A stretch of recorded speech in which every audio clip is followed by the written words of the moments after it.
շրջակայքում, թե օպերային հարող տարածքներում, Կարապի լրջի շրջակայքում, Սարյան պուրակում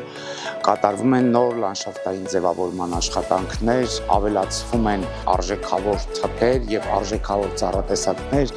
իրականացվում է չորացած ծառերի հատման եւ դուրսբերման աշխատանքներ, թփերի ձևավորման աշխատանքներ, կան տնտեսվարողներ, որոնք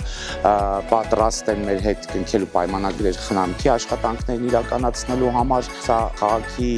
սիրտն է հանդիսանում, այստեղ պետք է իրականացնենք անթերի կանաչապատում, գիտեք, որ ձմռանը մենք այստեղ իրականացրել ենք մշտադալար ասեղնավորների տունք, մենք չենք մոռացել մեր խոստումը, որ 20-25%-ը մենք փորձելու ենք Երևան քաղաքում կանաչ տնկարկները զբաղեցնել